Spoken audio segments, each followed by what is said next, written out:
Como mencionei no começo dessa mensagem, tenho vivido para Deus desde que eu tinha 8 anos de idade. Deus salvou a minha alma naquela idade, me encheu do seu Espírito Santo e até me chamou para pregar o Evangelho. E com 8 anos me falou que eu seria um evangelista. Sempre soube o que eu faria, o que eu seria. Como adolescente, eu lutei contra aquilo, eu não queria fazer isso e as lágrimas de minha mãe, o choro dela realmente me mantiveram naquilo que é muito importante. Ainda me lembro daquele quartinho. Em uma certa noite, não me lembro quando foi exatamente, mas Deus me deu um sonho ou visão que não posso começar a descrever. Só lembro que aconteceu de uma forma viva, ressaltou uma glória assim diante da minha mente que eu pude ver. Acho que tinha 10 ou 11 anos de idade. E naquela noite eu vi a Nova Jerusalém descendo de Deus no céu. Nunca vou esquecer. Naturalmente foi exatamente como Deus diz que é em sua palavra, quadrada. Vi aquilo descer e eu lembro que meu coração parecia bater rápido.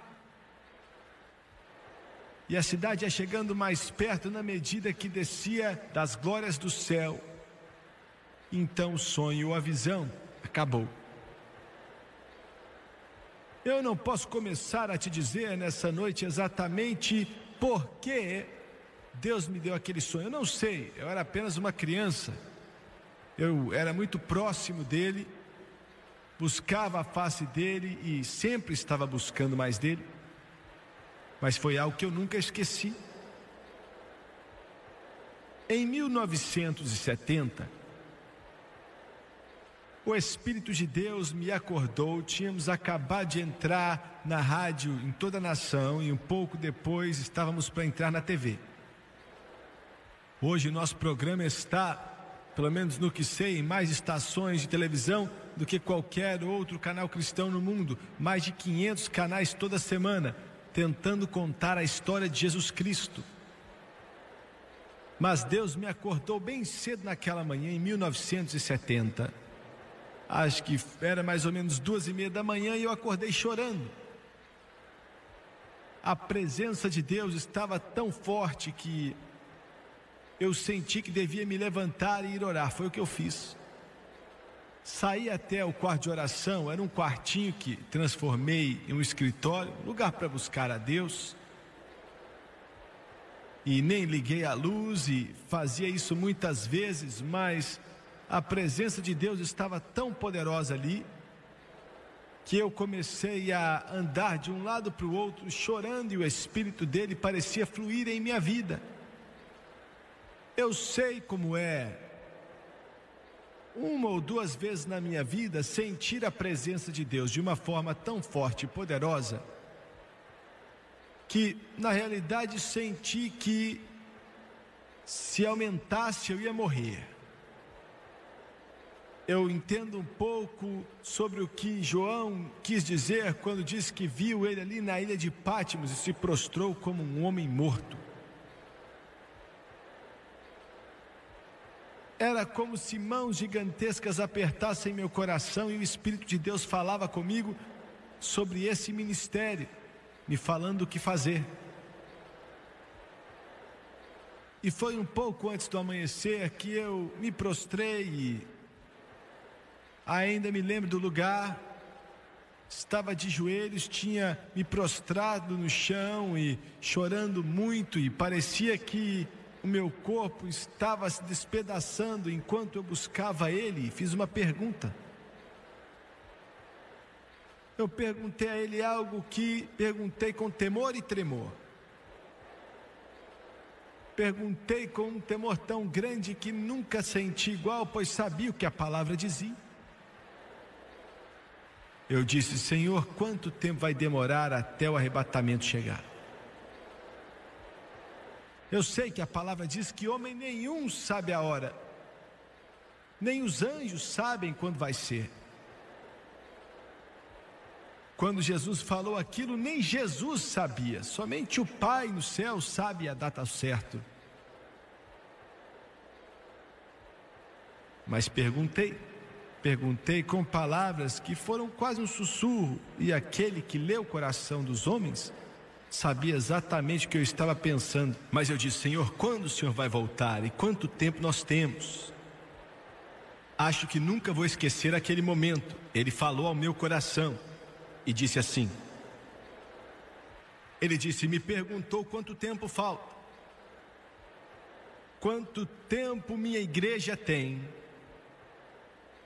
Vou te responder da seguinte forma.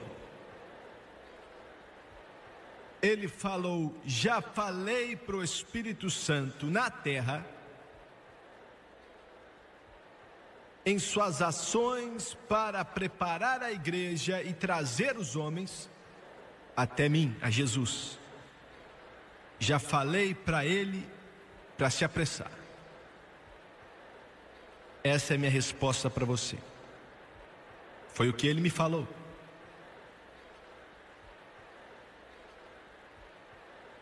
Existem grandes diferenças entre o arrebatamento e a segunda vinda. Elas não são uma vinda dividida em duas, são duas vindas separadas e distintas. Separadas aproximadamente por mais ou menos 7 anos de duração. O arrebatamento da igreja não precisa de sinal algum antes que aconteça.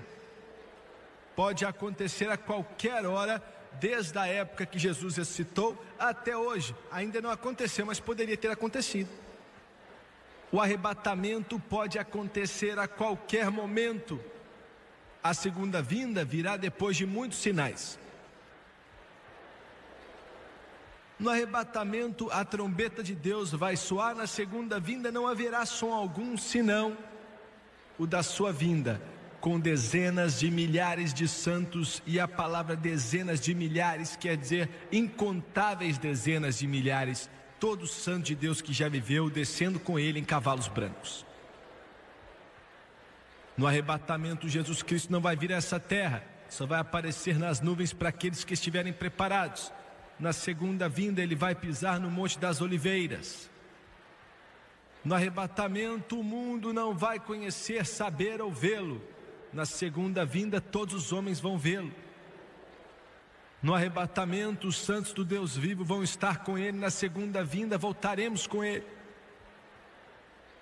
Existem duas vindas distintas e separadas. Estou me preparando para as duas e não tem como se preparar para a segunda até se preparar para a primeira. Paulo disse em 1 Tessalonicenses capítulo 4, versículos 16 e 17: porque o mesmo Senhor descerá do céu com alarido, e com voz de arcanjo e com a trombeta de Deus, e os que morreram em Cristo ressuscitarão primeiro. Depois nós que ficarmos vivos, seremos arrebatados juntamente com eles nas nuvens, a encontrar o Senhor nos ares, e assim estaremos sempre com o Senhor. Portanto, consolai-vos uns aos outros com essas palavras. Esse é o arrebatamento. Agora, alguns sinais. Mencionei para você há um instante atrás que não haveriam sinais antes do arrebatamento. Isso é correto. Não temos que buscar sinais, temos que buscar sua vinda. Não temos que buscar fenômenos estranhos no céu, temos que buscar a aparição dele. Não temos que ficar escutando coisas esquisitas, mas sim a trombeta de Deus. Mas se os sinais já começaram a acontecer, que aponta para a segunda vinda, quando ele pisará no Monte das Oliveiras, quão mais próximos o arrebatamento da igreja deve estar? Quão mais próximo ele deve estar?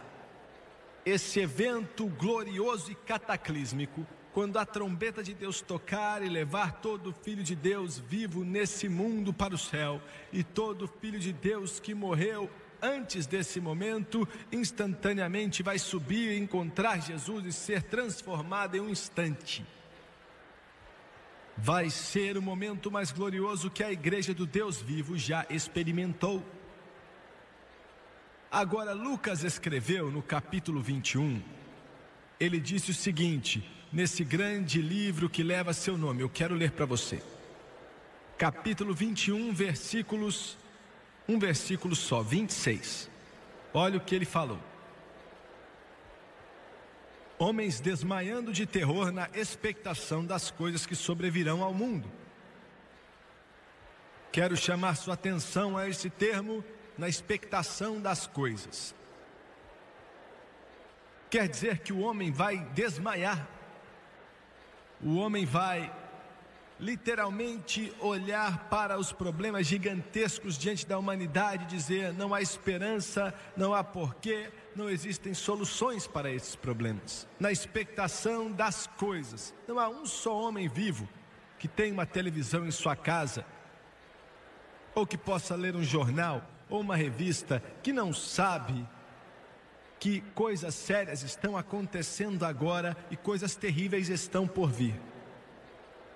Existe algo no coração do homem que quer tentar parar a corrida de armamento que o mundo tem se envolvido,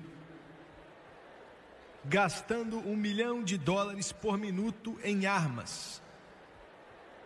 Mas os homens não sabem como parar isso.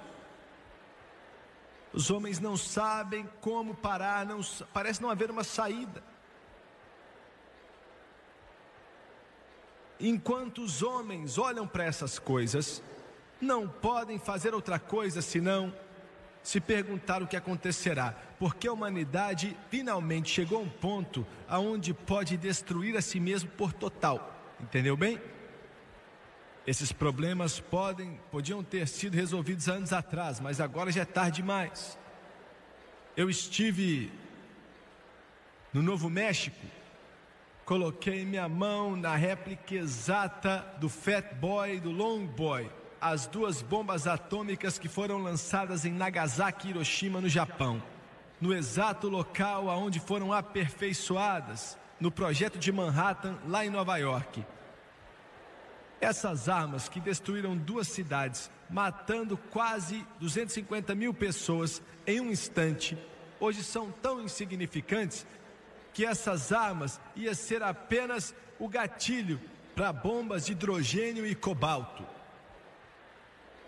O homem vê isso e o homem quer parar, mas o homem não sabe como parar. E olham na expectação das coisas que sobrevirão ao mundo e estão desfalecendo. Quem poderá resolver os problemas? Ninguém. Em 2 Timóteo 3:1, o apóstolo Paulo fez a seguinte declaração. Posso começar no primeiro versículo. Nos últimos dias sobrevirão tempos trabalhosos, porque haverá homens amantes de si mesmos, avarentos, presunçosos, soberbos, blasfemos, desobedientes a pais e mães, ingratos, profanos, sem afeto natural, irreconciliáveis, caluniadores, incontinentes, cruéis, sem amor para com os bons, traidores, obstinados, orgulhosos, mais amigos dos deleites do que amigos de Deus, tendo aparência de piedade, mas negando a eficácia dela. Ele diz que nos últimos dias tempos trabalhosos viriam. Temos visto e estamos vendo um aumentar nas coisas ruins. Estava em um avião muito grande algumas semanas atrás, voltando de Israel. Um homem chegou para mim e se apresentou. Era um dos editores do jornal de Wall Street. E ele me falou que assistia ao programa quase que toda semana, quando estava em Nova York. Ele se assentou ao meu lado e começamos a conversar, a falar. E ele começou a me contar quando entrevistou um dos maiores cientistas de Israel ou no mundo, a respeito da chuva amarela. Tinha escutado falar daquilo, li algumas coisas sobre aquilo, e ele me falou dessa guerra química desenvolvida pela União Soviética, que matou milhares de pessoas do seu próprio povo há alguns anos atrás, quando desenvolviam esse químico. Outro dia mesmo ele me enviou um pacote por tudo que foi escrito pelo jornal Wall Street nos últimos 2 anos sobre a chuva amarela. Suspeitam que a União Soviética já está usando isso no Afeganistão e na Camboja. Esse químico terrível que come os olhos da cabeça dos homens. algo tão mortal que é indescritível e é só uma de várias. E ele me falou assim: nós temos a prova que a União Soviética está usando essa arma, essa bomba, esse químico terrível, que não só vai destruir populações inteiras, mas os que conseguem sobreviver vão viver a vida deles, passando problemas para os seus filhos, pode aniquilar com o mundo inteiro. Sabemos que eles já estão usando isso. Ele disse: nós temos a prova e não conseguimos parar. Ele disse: pessoalmente já pedi a alguns homens no Departamento do Estado para colocar a prova diante da União Soviética, mas ninguém faz nada. Você pode dizer: Jimmy Swaggart, sempre houve algo ruim no mundo. Sim, mas eu quero que você me escute com muita atenção. Houveram vezes no passado, quando o homem fez atrocidades, cometeram atrocidades tão drásticas que eram indescritíveis. Eu posso dar detalhes delas, mas isso não é necessário. Vocês que leram seus livros de história, a desumanidade do homem para com o homem não é uma lenda. Mas aqui está a diferença entre aquela época e agora. O homem, hoje, tem mais luz do Evangelho que a humanidade já experimentou antes em toda a história da humanidade. E quando o homem pecava e não tinha uma luz, é uma coisa. Agora, quando o homem peca contra a luz, quando ele peca contra o conhecimento de Deus, quando ele peca contra a Bíblia, ele peca de propósito, se torna mais mal ainda.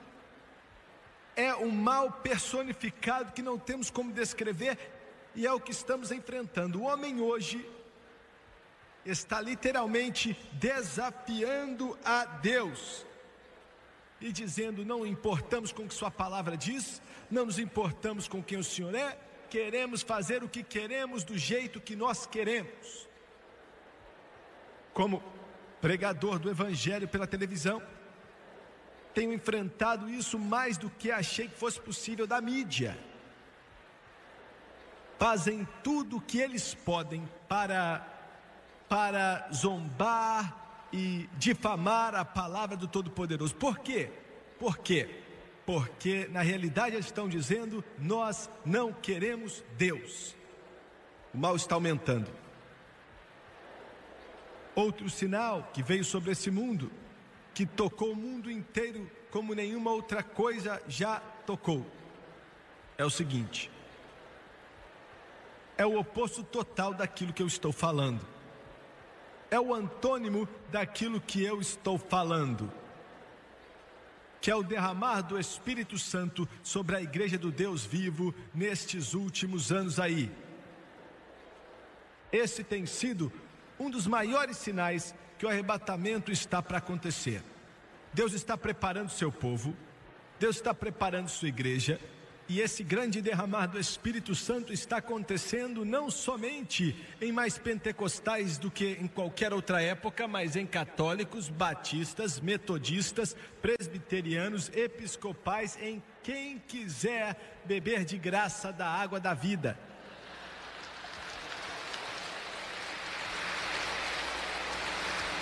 O grande poder e derramar do Espírito é o maior sinal até aqui, desde que comecei a pregar, que o arrebatamento acontecerá, que Jesus está voltando.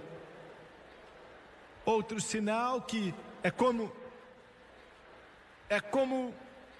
o sol brilhando meio-dia, é o último que mencionarei nessa noite, é o sinal da pequena nação de Israel.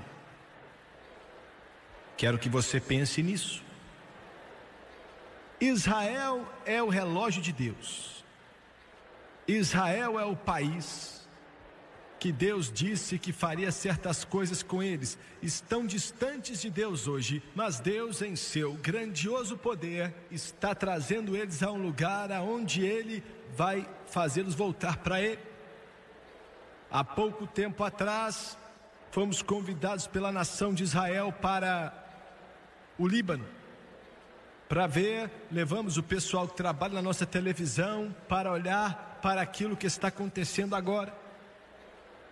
É claro que quando você assistir isso na televisão, eu não sei o que terá acontecido lá. Eu estive no monte, junto com israelitas, olhando para a cidade de Beirute. Entrevistamos o porta-voz israelita do exército israelita. Arma para tudo que é lado, ao nosso lado, tanques de guerra também. O exército israelita que enfrentou o arsenal russo e destruiu pedaço por pedaço, sem quase nenhuma casualidade do lado deles em relação ao número de casualidades envolvidas na guerra, derrubando 87 aviões do inimigo sem a perca de um só avião israelita.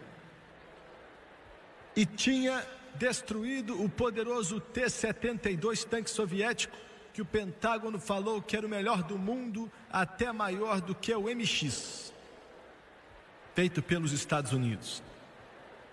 Encararam ele com um tanque construído em Israel e explodiu cada um deles. Passamos por vários caminhões trazendo de volta tanques russos que estavam queimados, derrubaram uns 500 T-54 e T-72. Entrevistei vários soldados sujos, cansados, sofridos, diante dos sírios e diante da organização palestina. E claro que o coração da gente parte pelos cidadãos de Beirute, pelas vítimas inocentes que sofrem os problemas terríveis dessa matança. E eu estive ali, o chão tremendo e o barulho de canhões, enquanto a Força Armada Palestina estava atirando e Israel respondendo fogo. Olhei para a fumaça azul que estava caindo sobre a cidade de Beirute. E me perguntei, e até perguntei ao embaixador que estava conosco, que o governo israelita colocou para nos acompanhar. Você sabe o que isso quer dizer? Você sabe o que isso quer dizer? Ele abaixou a cabeça e disse: não sei. Só sei que estamos lutando para sobreviver. No capítulo 11 do livro de Zacarias, começando no primeiro versículo, diz, e vou parafrasear: ai de vós, Líbano. E começa a falar dos problemas desse pequeno país, e um pouco depois, naquele mesmo capítulo, fala a respeito de Israel aceitando o pastor maligno que será o anticristo, pensando que ele é o Messias. Não estou falando para você que esse conflito acontecendo nessa noite no Líbano é o que foi profetizado por Zacarias há muito tempo atrás, mas estou dizendo que pode muito bem ser. E todo filho de Deus nessa nação e no mundo que sabe qualquer coisa sobre sua Bíblia e de Jesus Cristo deve saber, observando e vendo o que acontece em Israel, que é um sinal que Jesus está voltando, e é um sinal que o Messias não está distante. Quão mais rápido deve estar a vinda do arrebatamento. E queria dizer o seguinte: nós aprendemos e estamos aprendendo hoje que todos em toda igreja que se diz cristão vai subir no arrebatamento quando a trombeta de Deus tocar. Eu não creio nisso. A mensagem que estou tentando pregar para você nessa noite é uma que creio que Deus me deu. Eu não creio que todo o cristão, pelo menos os que dizem ser cristãos, irão subir no arrebatamento. Ouvi um pregador dizer outro dia, estava conversando com ele, eu disse que ouvi ele falar, mas estava conversando com ele, ele é um homem de Deus, amo ele, mais velho do que eu. E eu disse: meu irmão, você quer me dizer que mesmo que um cristão esteja em uma condição fria e morna, e você está me dizendo ainda mais que eles podem estar em uma boate ou em uma discoteca ou onde for, ou até cometendo adultério, o que quiser, que quando a trombeta de Deus tocar, eles vão subir. Ele olhou para mim e falou: sim, irmão Suega, é o que eu ensino e creio. Eu não creio nisso. Eu não creio que vai ser assim.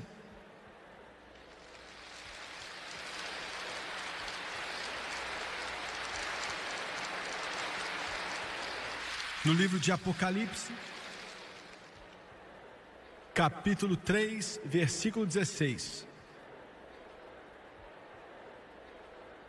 Vamos começar no versículo 13. Jesus diz assim: quem tem ouvidos, ouça o que o Espírito diz às igrejas. Olha, ele não está falando com os que servem cachaça em boteco, nem viciados, nem prostitutas, ou aqueles que não dizem ser salvos. Ele está falando com a igreja. Quem tem ouvidos, ouça o que o Espírito diz às igrejas. E disse no versículo 16: assim porque és morno, e não és frio nem quente, vomitar-te-ei da minha boca. Ele não está falando com o mundo aqui, ele está falando com o seu povo. Ele está falando com a igreja. O Espírito de Deus, o Espírito Santo está falando com a igreja. E ele está dizendo: se você é morno, eu vou te vomitar da minha boca. O que quer dizer estar morno? Eu não bebo café, mas muita gente fala que não suporta um café morno, meio quente, meio frio, cuspir da sua boca. Eu não gosto de água que é meio quente, meio fria. Jesus compara isso a um cristão. Ele não está falando do mundo, ele está falando do cristão, das igrejas, do corpo de Cristo. Ele diz: vou te vomitar da minha boca. Isso não parece ser arrebatamento algum para mim e para você. Ele disse: é melhor você pegar fogo. Ele disse: é melhor você se aquecer. Ele disse: é melhor você largar o mundo e pegar fogo para Deus. E vou ser um pouco fanático agora. Você pode não gostar de mim, pode não voltar amanhã. Alguns queriam até seus $100 de volta. Não posso fazer nada.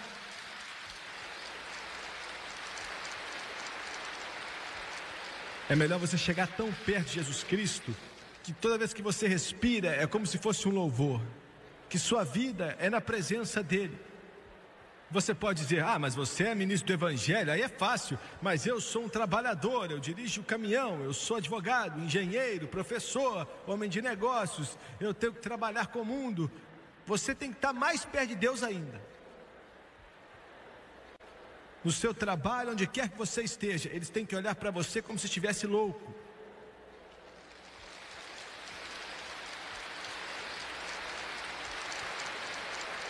Sabe por quê?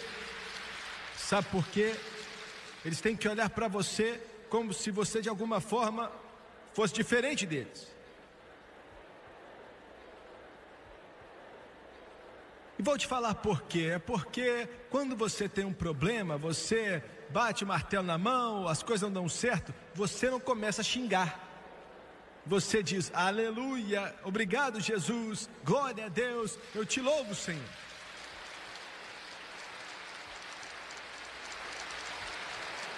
Quando falam que a mulher é bonita, você finge de bobo.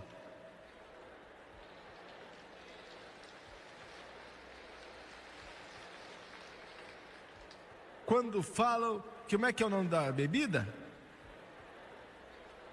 Droga não sei do que, PT não sei das quantas, não sei o que lá. Você não conhece. Nunca esteve lá. Você fala: ah, eu não entendo muito disso não, mas eu posso te falar de Mateus, Marcos, Lucas e João.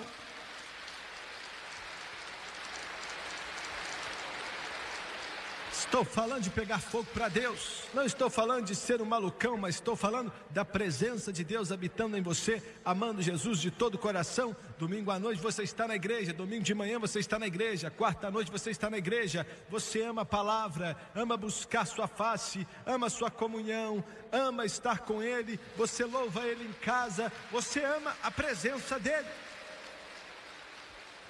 É disso que eu estou falando. Quando eu chegava em casa, quando era criança, nunca vou esquecer, a minha mãe estava na cozinha muitas vezes. Quantas vezes eu ficava de pé ali olhando para ela e ela ficava na cozinha. Não tínhamos nenhuma lavadora automática, nem sei se existia na época. Minha mãe naquela época não tinha nem máquina de lavar, nem de secar.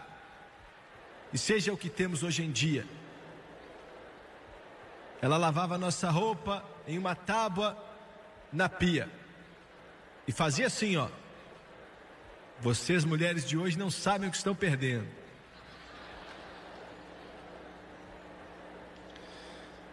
Mas ela estava na pia da cozinha e eu ia até a porta. Quantas vezes eu fiz isso, hein? E a minha mãe cantava muito bem, então ela começava a cantar alto. Ela não sabia que eu estava olhando ou que eu estava vigiando, mas ela cantava e chorava, não de tristeza, mas de alegria. E ela cantava: que comunhão, que alegria divina, eu estou nos braços do Pai.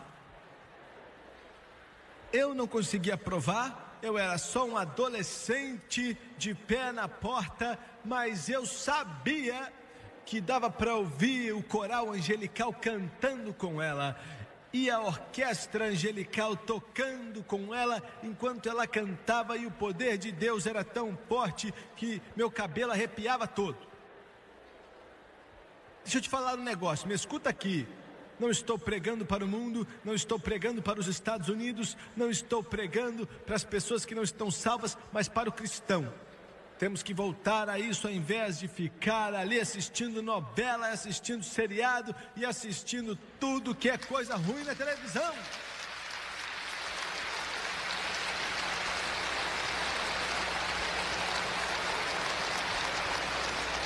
Estou te ofendendo, estou deixando alguns de vocês desconfortáveis. Alguns de vocês agora estão dizendo: eu sabia que ele ia começar a falar disso. Desculpa. Está morno, está morno, está morno.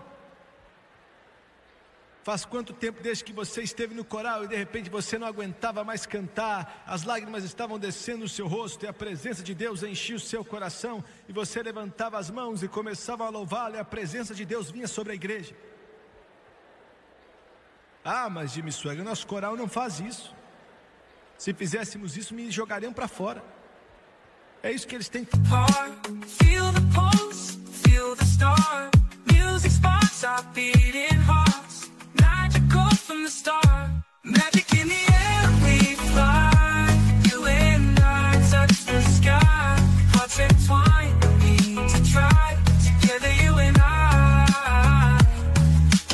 Music fades, but the feeling stays. The night you remember in 1,000 ways. With you by my side, there's nothing to face. All set in this magic, forever in a dance.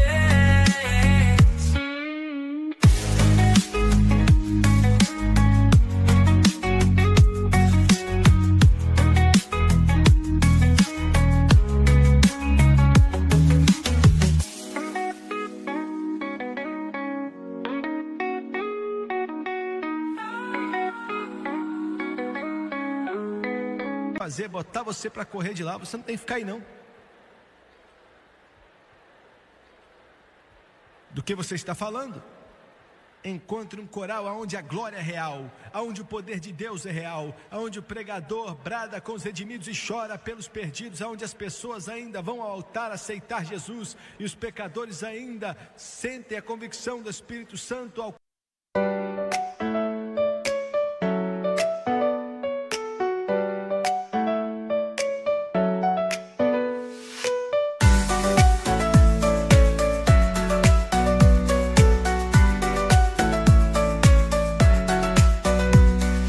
Raindrops falling down my face, like tiny tears in a happy chase. Hopping through the puddle sea, colors dancing wild and free. Skies are gray but I don't mind. Cool raindrops on my skin I find. Kicking off my Saturday, Watch the clouds just drift away.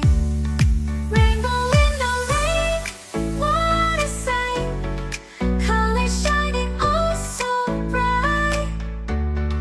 Dancing in the streets, so bright. Everything will be alright.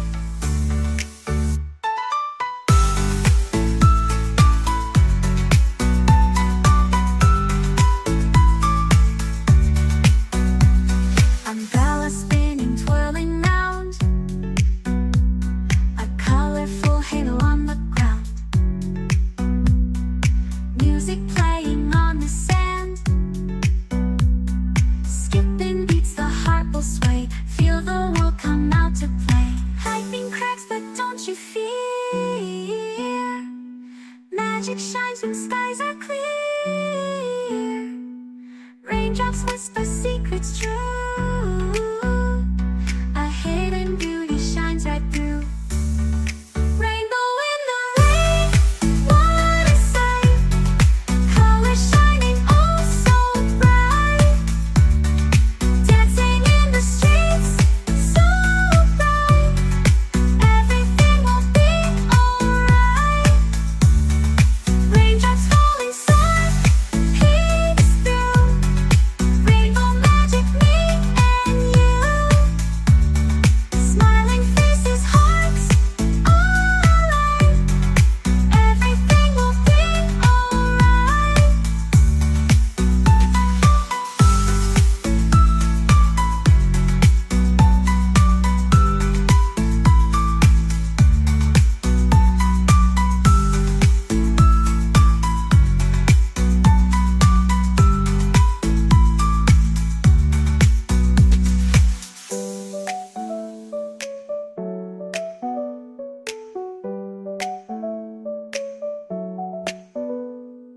Raindrops falling, sun peeks through. Rainbow magic, me and you. Smiling faces, hearts alight. Everything will be alright.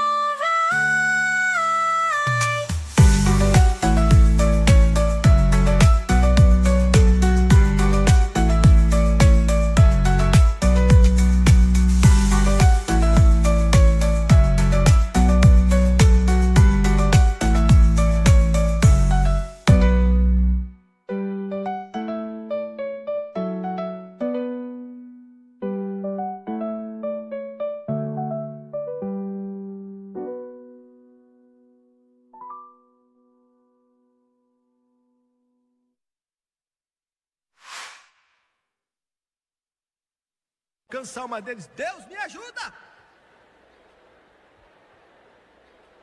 Será que eu sou como crítico? Quando digo que muitas das nossas igrejas pentecostais não se sabe a diferença entre ela e a presbiteriana. E eu não quero insultar os presbiterianos porque comparo dessa forma, mas estou falando a verdade. Entendeu bem? Olha, isso não cai tão bem. Isso faz com que o povo fique bravo, balançando o barco. Alguém está falando, você não deve balançar a canoa. Eu estou querendo virar essa canoa de cabeça para baixo.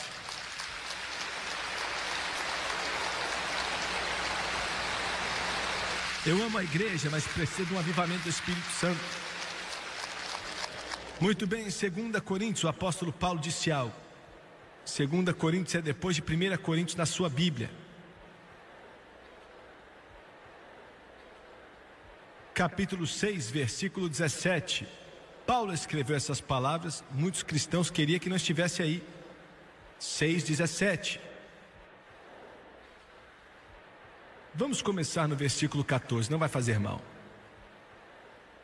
Não vos prendais a um jugo desigual com os infiéis, porque que sociedade tem a justiça com a injustiça, e que comunhão tem a luz com as trevas? E que concórdia há entre Cristo e Belial, ou que parte tem o fiel com o infiel? E que consenso tem o templo de Deus com os ídolos, porque vós sois o templo do Deus vivente, como Deus disse, neles habitarei, entre eles andarei, eu serei o seu Deus e eles serão o meu povo. Por isso sai do meio deles e apartai-vos, diz o Senhor, e não toqueis nada imundo, e eu vos receberei. Em outras palavras, se você não fizer isso, não vou te receber. E quando ele usa esse termo, sai do meio deles, no grego quer dizer desenhar uma linha. Desenhar uma linha. E então chegue o mais distante possível dessa linha. É o que quer dizer.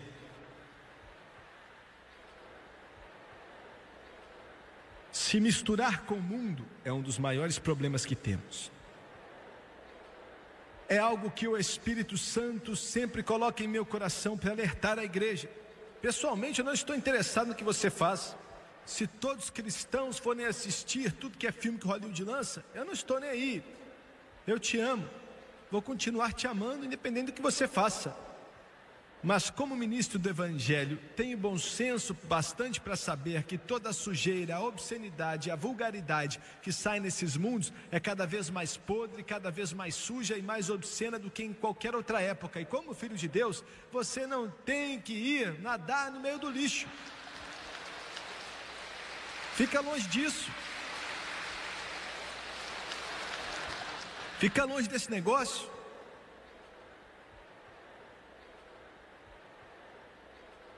Olha, outro dia no Atlântico, uma aeromoça chegou para mim perguntando se eu queria um dos headphones, que eles iam passar um filme e tal. E eu falei, não, estou indo dormir. E uma das pessoas com a gente começou a assistir, e olha, eles estavam fazendo propaganda que era um dos melhores filmes. Um dos mais limpos. Os atores e as atrizes ali eram tão velhos que precisavam de muletas. E pensei, não tem como eles colocar muita impureza aí. Deus nos ajude. Eu preciso continuar? Mas de alguma forma eles conseguiram. A linguagem era tão suja, me falaram, algo tão podre. E é o melhor que eles têm. O melhor que eles têm. Filho de Deus, o diabo vai fazer tudo o que ele pode para te falar que estamos vivendo em uma era iluminada, que você pode beber socialmente, contanto que você não fique embriagado. Você pode ir para os filmes, contanto que você escolha os menos ruins. Feche os seus olhos para aquilo que é ruim. Não tem problema, você pode fazer esse tipo de coisa, mas escuta aqui, você é um filho de Deus. Você é um exemplo de justiça em meio a uma geração suja e imunda. Você não vive pelo legalismo. Eu não aguento legalismo. Mas você tem que ser um exemplo de santidade e justiça, caminhando puro diante desse mundo, levando o nome do Senhor Jesus Cristo. É por isso que ele falou, sai do meio deles e sede separados, diz o Senhor dos Exércitos. Sai do meio. Sai do meio. Quando eu prego isso, eu sei como eu sou. Alguém falou assim, não vem falar esse negócio que estava há 30 anos atrás. Não, já estamos evoluídos. Agora estamos na rocha. Na rocha não, está no meio da lama. Mas vou te falar, não tem como segurar em Deus com uma mão e no mundo com a outra mão. O mundo é seu inimigo, desenhe uma linha e se afaste muito dessa linha, meu amigo. Pois Jesus está voltando e quando você ver essas coisas acontecendo por aí, ao seu redor, saiba que o fim está próximo, a trombeta está para tocar, se prepare. Em 2 Timóteo 3,5, já mencionei para você um instante atrás, e não vou ler tudo de novo. Paulo, as últimas palavras que ele escreveu, 2 Timóteo 3:5. Ele começou a falar como nos últimos dias tempos trabalhosos viriam, e no 5º versículo ele diz, tendo aparência de piedade, mas negando a eficácia dela, destes afasta-te. Aparência de piedade, afasta-te disso. Vou dizer algumas coisas aqui, eu te amo você pela televisão, amo a todos vocês. E porque eu te amo, vou te falar a verdade. Você pode não gostar e ficar chateado, mas vou falar assim mesmo. Aonde você vai à igreja é a coisa mais importante na sua vida, fora a sua casa. Escutou o que eu falei? Eu não disse qual foi o valor do prédio com milhões de dólares, ou se a arquitetura dele ele é feito com uma arquitetura tão linda. E não estou falando mal também de quem tem uma boa arquitetura, ou prédios caros, não. Mas aonde você vai à igreja, fora sua casa, é o lugar mais importante da sua vida. Como é que eu vou falar isso agora, Deus? Sem deixar meio mundo bravo comigo. A maioria das igrejas, e creio que existem mais igrejas boas hoje do que ruins, mas hoje também tem mais ruins do que qualquer outra época. Aonde o Espírito de Deus não está, eles têm uma aparência de piedade. Eles têm o nome certo, eles têm a Bíblia, têm as palavras corretas, têm as coisas certas a falar, mas negam o poder dele. Eu quero te falar que o poder da igreja é o Espírito Santo.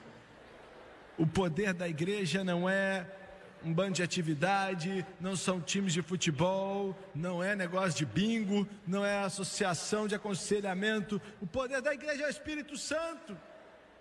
O poder do coral é o Espírito Santo. O poder do pregador é o Espírito Santo. O poder dos músicos é o Espírito Santo.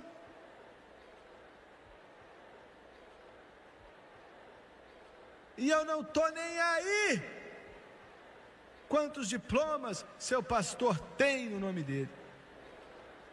Não importa quantos seminários ele já foi. Não importa quantos políticos ele conhece. Se você está indo para uma igreja onde as pessoas não descem até o altar aceitando Jesus e são salvas, alguns estão indo para a igreja a vida inteira e você nunca ouviu o seu pastor dizer essas palavras. Come to mend. In the silence we transcend. Every story etched in stars leads us back to where we are. Whispers, shadows, truths unknown. In this night we're not alone. Every heartbeat, every sigh tells a tale beneath the sky. Stars and shadows blend as one. Moonlight guides the light is done. Hearts entwined and shadows cast in this moment everlast. Oh, darkness falls and morning breaks.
Em toda a sua vida. Você escuta um pregador dar relatório de livro de trás de púlpito. Ele prega o que sai na revista ao invés do que está na Bíblia. Damos risada e seria engraçado se não fosse trágico. Mas milhões e milhões na igreja, pensando que estão salvos, não sabem nada de Jesus Cristo, porque lobos em pele de cordeiro estão atrás dos púlpitos e pregadores estão pregando evangelho fraco, falando para eles aquilo que eles querem ouvir. Eu não gosto de pregar isso, ou de dizer essas coisas. Eu não gosto de ter que me levantar, subir em um púlpito e ser um tipo de estraga prazer. Eu não gosto disso. mas eu tenho que fazer isso. Quantas pessoas eu cumprimento? Quantas pessoas eu encontro? Quantas pessoas você encontra que vão para uma igreja, são membros de igrejas que nunca perdem culto algum? E depois de 5 minutos de conversa, você sabe que nunca encontraram Jesus. Nunca foram salvos. Católicos, você pode confessar até a orelha do padre ficar muda de tanto ouvir. Você pode rezar para tudo que é santo, e não estou falando isso sarcasticamente porque eu te amo, mas não vai salvar sua alma. Você pode ser fiel à Igreja Católica e nunca perder uma só missa, e não vai salvar sua alma. Você pode beijar o pezão do Papa e não vai salvar sua alma.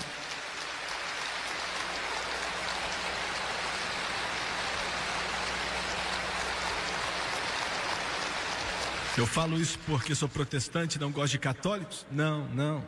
Eu amo católicos. Não estou falando por falar, eu amo de verdade. E porque eu os amo, eu falo a verdade. E vocês pentecostais maduros, que agora acham que melhoraram de vida, ficaram sofisticados, você olha para mim assim,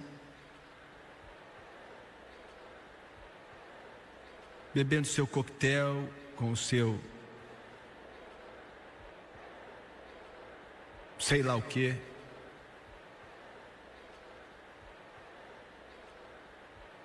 e você ora um pouco em línguas,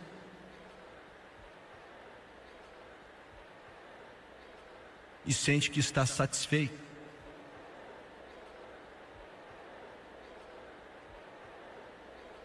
Você de forma alguma não é melhor que aquele católico que está rezando para um santo morto.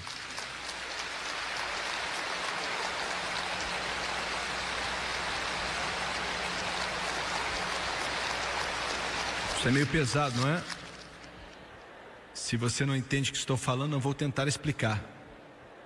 Não importa qual é a igreja, pentecostal, presbiteriana, independente, o que for. Jesus é a resposta. Jesus, Jesus, Jesus.